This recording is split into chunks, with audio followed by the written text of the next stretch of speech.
말씀 구약성경 민수기 21장의 말씀입니다. 구약성경 민수기 21장 21절부터 26절까지의 말씀입니다.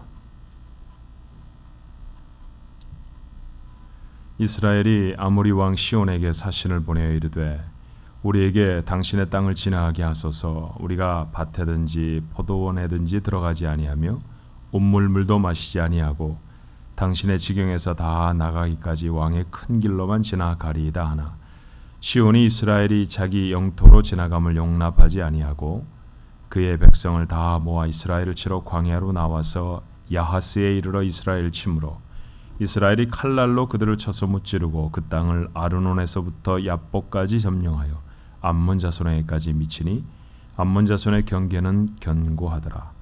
이스라엘이 이같이 그 모든 성읍을 빼앗고 그 아모리인의 모든 성읍 헤스본과 그 모든 촌락에 거주하였으니 헤스본은 아모리인의 왕 시온의 도성이라. 시온이 그 전 모압 왕을 치고 그의 모든 땅을 아르논까지 그의 손에서 빼앗았더라. 아멘.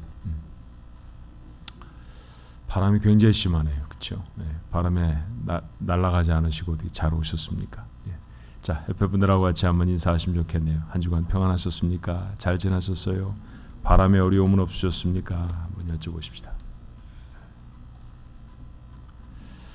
기원전, 그러니까 주님이 오시기 전 before Christ, BC라고 말하는 때죠. 490년에 페르시아 제국이 그리스를 침공을 했습니다. 그리스의 심장부는 아테네라는 곳이었죠. 아테네에서 25마일 떨어진 북쪽으로 한 25마일 정도 떨어진 마라톤 평야에까지 쳐들어 내려왔어요. 정말 위급해졌습니다. 아테네 시민들이 불안했답니다. 다 망했다, 다 죽었다. 이제는 저 페르시아 사람들에게 노예로 다 잡혀가겠다. 굉장히 두려웠죠. 그런데 그때 아테네의 젊은이들이 마음을 합합니다. 그리고 죽기를 각오하고 싸웠어요. 승리하지요. 이 소식을 빨리 전해야겠다 생각이 들었습니다. 두려움에 떨고 있을 도시의 사람들, 아테네 사람들에게 전할 사람으로 한 사람이 선택됩니다. 필리피테스라는 사람이었죠. 그는 41.6km를 쉬지 않고 달려가서 승리를 전합니다. 전쟁을 하느라 너무 힘들었고 41km를 쉬지 않고 달려오느라 기진해서 그 소식을 전하고 죽었습니다. 이 역사적인 사건을 기념해서 1896년에 아테네 올림픽에 마라톤이라고 하는 경기가 부활을 했죠. 지금도 올림픽 경기의 맨 마지막 하이라이트는 마라톤 경기입니다. 마라톤에 1등으로 들어오는 사람, 그에게 면류관을 씌워주면서 올림픽 폐막식을 하는 것을 우리는 잘 압니다. 한 사람이 생명을 걸고 승리를 전한 사건을 기념하는 운동 경기이죠. 승리는 이처럼 생명을 걸고 전할 만큼 기쁜 소식입니다. 오늘 그 소식이 성경에도 있죠. 이스라엘 백성의 광야 생활은 늘 삶에 필요한 것들이 부족한 삶이었습니다. 위험한 일들, 일촉즉발의 상황들 계속됩니다. 백성들은 너무나 자주 죄를 범하였고 그리고 하나님의 징벌은 엄중했어요. 반역하던 지도자들을 갑자기 지진으로 죽이시기도 했습니다. 그리고 때로 수만 명의 백성에게 질병을 보내셔서 생명을 잃어버리게 하시기도 합니다. 몇 번의 승리도 있기는 했습니다. 그렇지만 힘세고 호전적인 광야에 살던 거주민들을 만나면 비겁할 정도로 조심스럽게 피해 지나가야 했습니다. 어렵고 힘든 시기죠. 그렇게 40년을 지났습니다. 아모리 민족도 거칠고 상대하기가 힘든 사람들입니다. 그래서 왕이던 시온에게 정중하게 부탁을 합니다. 아무것도 건드리지 않겠습니다. 다만 지나가게만 해주십시오. 이 요청이 어떻게 됐을까요? 이 겸손하고 이 낮은 자세의 요청도 그들에게는 거절되었습니다. 또 피해서 우회해야 하나? 그렇지만 이번에는 하나님의 명령이 달랐어요. 그때 당시에 하나님이 어떻게 명령을 하셨는지를 모세는 그때 사건을 회고하며 신명기에 이렇게 적었습니다. 신명기 2장 24절이죠. 너희는 일어나 행진하여 아르논 골짜기를 건너라. 내가 헤스본 왕 아모리 사람 시혼과 그의 땅을 내 손에 넘겼은즉 이제 더불어 싸워서 그 땅을 차지하라. 하나님 이스라엘 백성에 명령하십니다. 도망가지 마라. 싸워라. 그 땅을 너희 손에 주었다. 이스라엘 백성은 하나님의 명령대로 아르논 골짜기를 건너서 아모리 사람들과 싸웠습니다. 이길 수 없을 것 같이 보이는 전쟁이었는데 승리했죠. 사실상의 가나안 정복 전쟁이 시작되었습니다. 이스라엘은 오늘 제가 설교의 제목으로 붙인 바와 같이 마침내 승리하게 되었습니다. 이 승리는 한 번으로 그치고 만 것이 아니었습니다. 조금 더 성경을 진행해 나가면 본문 다음에 이런 사건도 있죠. 아모리인의 또 다른 왕 옥을 어떻게 멸망시켰는지를 33절로 35절에 소개합니다. 그들이 돌이켜 바산 길로 올라가매 바산 왕 옥이 그의 백성을 다 거느리고 나와서 그들을 맞아 에드레이에서 싸우려 하는지라. 여호와께서 모세에게 이르시되 그를 두려워하지 말라. 내가 그와 그의 백성과 그의 땅을 내 손에 넘겼나니 너는 헤스본에 거주하던 아모리인의 왕 시혼에게 행한 것 같이 그에게도 행할지니라. 싸워서 이기라, 그런 말씀이죠. 이에 그와 그의 아들들과 그의 백성을 다 쳐서 한 사람도 남기지 아니하고 그의 땅을 점령하였더라. 이 두 전쟁으로 이스라엘 백성은 생전 처음 자기 소유의 땅을 갖게 됩니다.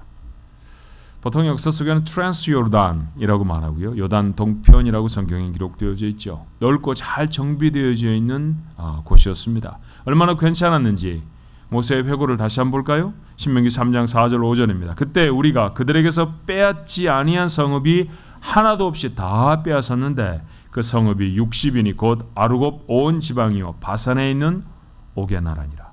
그 모든 성읍이 높은 성벽으로 둘러있고 문과 빗장이 있어 견고하며 그 외에 성벽이 없는 고을이 심히 많았느니라. 여러분, 3,500년 전에 성벽을 쌓을 수 있을 정도의 성이라고 하면 대단히 견고한 성입니다. 대단히 발달한 성이죠.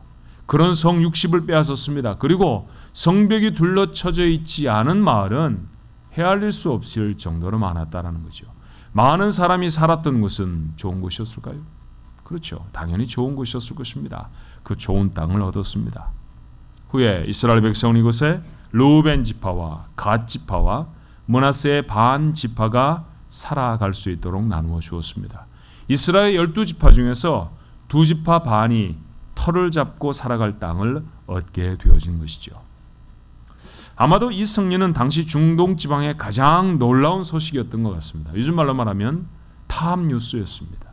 전투의 규모가 그러했고요. 전혀 예상하지 못했던 결과가 또 그랬을 것입니다. 도대체 군대도 변변히 이루지 못한 핫비로 히브리 사람들 이렇게 불렀던 사람들이죠. 그런 사람들이 어떻게 성벽을 치고 둘러싸아서 살고 있는 아모리 사람들을 이길 수 있을까? 사람들은 그렇게 생각하지 않았습니다. 그런데 그들의 예상과는 다르게 이스라엘은 그들에게 승리했고요. 그들의 땅을 다 빼앗았습니다. 얼마나 이 소식이 그 지역 사람들에게 잘 알려졌는지를 성경 한 곳에서 확인할 수 있어요. 여호수아서 2장 10절로 11절의 말씀입니다. 이는 너희가 애굽에서 나올 때 여호와께서 너희 앞에서 홍해물을 마르게 하신 일과 너희가 요단 저쪽에 있는 아모리 사람의 두 왕 시혼과 옥에게 행한 일 곧 그들을 전멸시킨 일을 우리가 들었음이니라. 우리가 듣자 곧 마음이 녹았고 너희로 말미암아 사람이 정신을 잃었나니 너희의 하나님 여호와는 위로는 하늘에서도 아래로는 땅에서도 하나님이시니라. 여리고에 살던 기생 라합의 이야기입니다. 여리고 성에도 들려졌다는 얘기죠. 요단강을 건너서 요단 동편의 사람들에게만이 아니라 요단 서편에 살고 있는 가나안 땅의 첫 번째 지경이었던 여리고에 살던 사람들도 다 들었다는 것입니다. 마음이 녹았고 정신을 잃었다라는 표현은 이 승리가 얼마나 대단한 것이었는가를 우리에게 말해주죠. 어떻게 이런 승리가 이스라엘 백성에게 있을 수 있었을까요? 무엇보다도 40년의 긴 고통스러운 기다림이 있었습니다. 광야라고 하는 거친 땅을 여행하는 때문에만 고통스러운 시간은 아니었죠. 하나님께 반역하고 믿지 않던 세대가 다 죽을 때까지의 기다림이었습니다. 자, 신명기서는 이렇게 말해요. 가데스바네에서 떠나 세렛 시내를 건너기까지 38년 동안이라. 이때에는 그 시대의 모든 군인이 여호와께서 그들에게 맹세하신 대로 다 진영 중에서 멸망하였나니, 다 죽었다는 말이죠. 여호와께서 손으로 그들을 치사 진영 중에서 멸망하신 고로 마침내는 다 멸망되었느니라. 누군가의 사랑스러운 아들들이었을 것입니다. 누군가에게는 소중한 아버지들이었겠죠. 그런 사람들이 다 죽고 나서야 하나님은 이스라엘에게 말씀하십니다. 신명기 2장 16절로 17절이죠. 모든 군인이 사망하여 백성 중에서 멸망한 후에 여호와께서 내게 말씀하여 이르시되, 비로소 하신 말씀이 무엇이었을까요? 25절입니다. 오늘부터 내가 천하 만민이 너를 무서워하며 너를 두려워하게 하리니 그들이 내 명성을 듣고 떨며 너로 말미암아 근심하리라 하였느니라.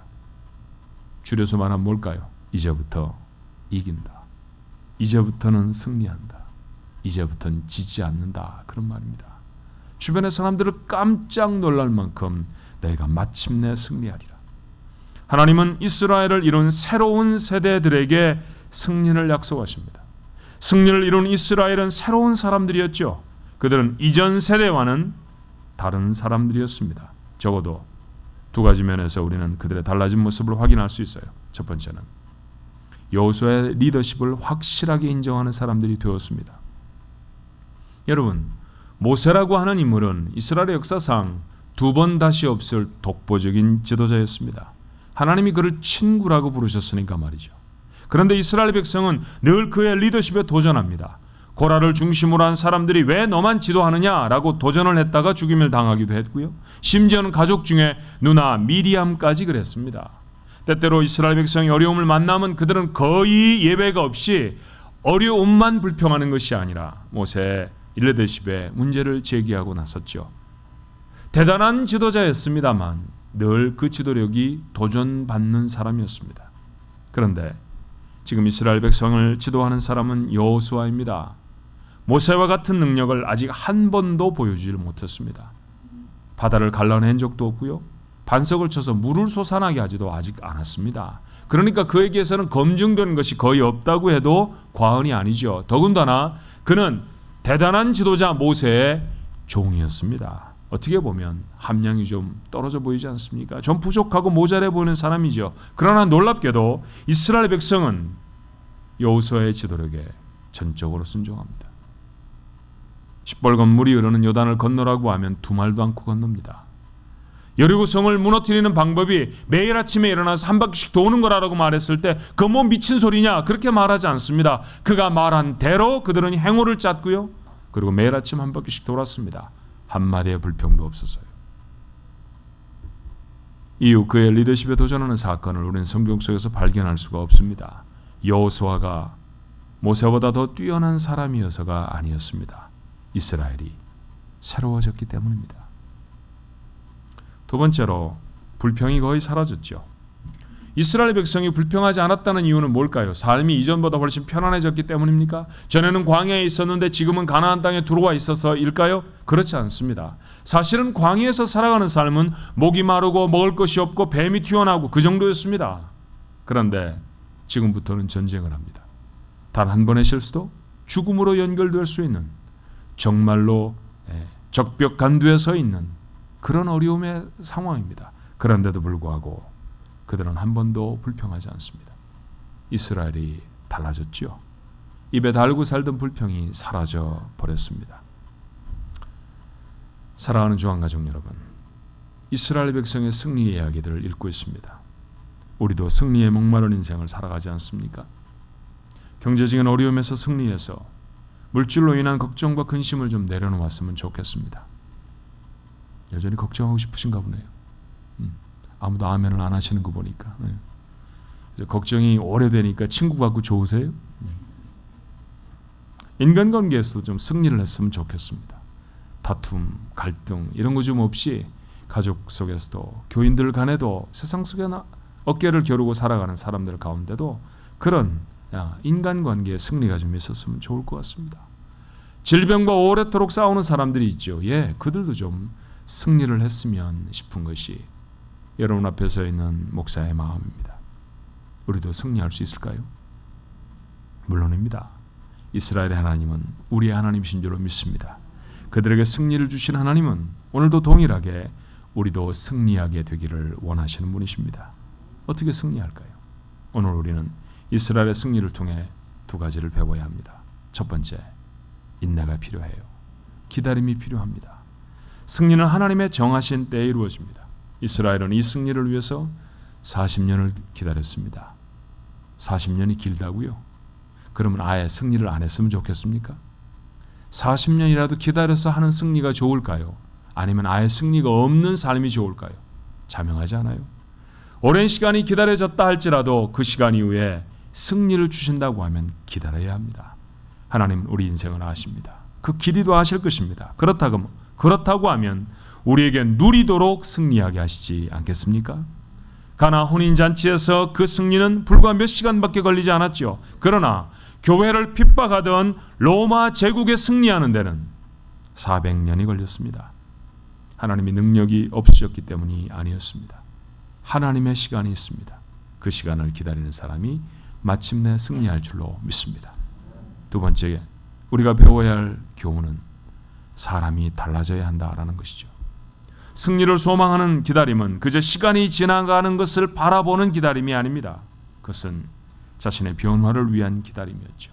하나님은 달라진 이스라엘 백성에게 승리를 주셨습니다. 하나님은 오늘도 우리가 변화되기를 기다리고 계십니다. 성경은 우리에게 이렇게 권하지요. 에베소 4장 22절로 24절입니다. 너희는 유혹의 욕심을 따라 썩어져가는 구습을 따르는 옛사람을 벗어버리고 오직 너희의 심령이 새롭게 되어 하나님을 따라 의와 진리의 거룩함으로 지으심을 받은 새 사람을 입으라. 새 사람이 되라는 것이죠. 새 사람이 돼야 승리가 있기 때문입니다. 어떤 것이 새 사람의 삶일까요? 이번에는 여러분이 읽어보십시오. 에베소 4장 25절로 32절의 말씀입니다. 한 글자 한 글자 가슴에 새기는 마음으로 한번 읽어볼까요? 자, 읽어보십시다. 그런즉 거짓을 버리고 각각 그 이웃과 더불어 참된 것을 말하라. 이는 우리가 서로 지체가 됨이라. 분을 내어도 죄를 짓지 말며 해가 지도록 분을 품지 말고 마귀에게 틈을 주지 말라. 도둑질하는 자는 다시 도둑질하지 말고 돌이켜 가난한 자에게 구제할 수 있도록 자기 손으로 수고하여 선한 일을 하라. 무릇 더러운 말은 너희 입 밖에도 내지 말고 오직 덕을 세우는 데 소용되는 대로 선한 말을 하여 듣는 자들에게 은혜를 끼치게 하라. 하나님의 성령을 근심하게 하지 말라. 그 안에서 너희가 구원의 날까지 인치심을 받았느니라. 너희는 모든 악독과 노함과 분냄과 떠드는 것과 비방하는 것을 모든 악의와 함께 버리고 서로 친절하게 하며 불쌍히 여기며 서로 용서하기를 하나님이 그리스도 안에서 너희를 용서하심과 같이 하라. 맞습니다. 이게 새 사람의 삶입니다. 그렇게 살고 계십니까? 성경에 이런 선언이 있죠. 고린도후서 5장 17절의 말씀입니다. 그런즉 누구든지 그리스도 안에 있으면 새로운 피조물이라. 이전 것은 지나갔으니 보라 새 것이 되었도다. 우리는 그리스도 안에 있는 사람들입니다. 그러므로 우리는 새로운 피조물이죠. 분명히 새 사람입니다. 그러나 오해하지 마십시오.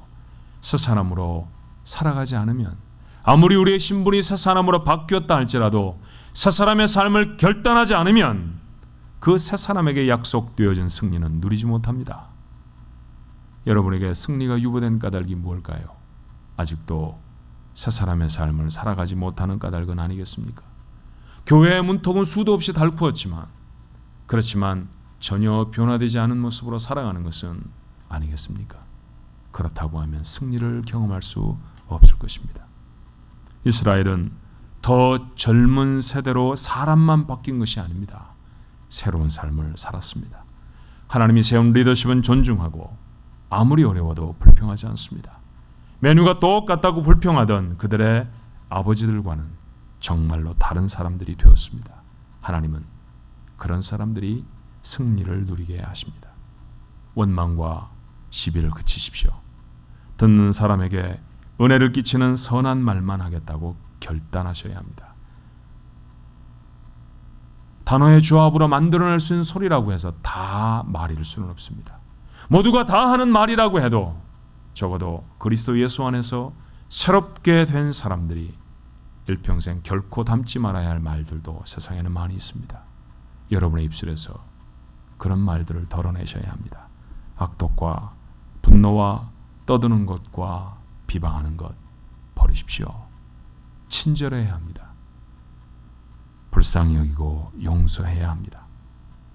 여러분은 무슨 일을 할 때 기준을 어떤 것으로 삼으시나요? 성경은 말하죠. 기준은 옳은 것인지 거룩한 것인지여야 한다고요. 말을 하나 행동을 하나 생각을 하나 의로움과 거룩함이 여러분의 기준이 되어야 할 것입니다. 이렇게 사는 사람, 승리를 구경하는 사람이 아니라 승리하는 사람이 될 줄로 믿습니다. 마침내 승리하는 축복, 여러분의 것이었으면 참 좋겠습니다. 기도하십시다. 오늘도 이스라엘 백성의 승리의 소식을 저희는 성경을 통해 봅니다. 몰랐던 이야기도 처음 읽는 이야기도 아닐 것입니다. 우리는 왜 이 승리를 누리지 못할까요? 어쩌면 아직도 기다림의 시간이 남았을지 모릅니다. 어쩌면 아직도 하나님은 우리의 변화된 모습을 기다리고 계시는지 모릅니다. 이스라엘이 변화됐습니다. 그랬더니 그들이 승리를 경험할 수 있었습니다. 옳습니다. 새로운 피조물이라고 선언되어졌지만 새로운 것으로 살아가지 못했던 지나간 삶을 용서해 주옵소서. 사람들에게 은혜를 끼치라고 했는데 하나님, 저희는 살아가면서 은혜를 끼치기보다는 원망과 시비를 더 많이 만들고 살았습니다. 누군가의 가슴에 콕 박히는 속상한 이야기들을 하는데 얼마나 익숙했는지 모릅니다. 그런 말, 새 사람의 말이 아닙니다. 우리가 하는 모든 행동의 기준은 내게 유익한가 였습니다. 더 갖게 되는가? 내가 좀 더 높아지는가? 내가 사람들에게 더 인정을 받게 되는가? 성경은 아니라고 말합니다. 그것이 옳은가? 그것이 거룩한가? 하나님, 기준이 달라져야겠습니다. 우리의 삶의 모습들이 달라져야겠습니다. 다르게 살면 승리하게 할 줄로 믿습니다. 우리의 삶의 길이를 아시는 주여, 우리에게 주시려고 이미 예비되신 풍성한 승리의 축복들 저희 것이 되어지도록 오늘 이 말씀을 함께 나눈 주의 귀한 백성들, 변화된 삶, 새로운 삶을 옷 입는 귀한 삶들 되어지게 하시고 그 가운데 하나님이 허락하시는 승리를 경험케 하옵소서. 예수님 이름으로 간절히 기도하옵나이다. 아멘.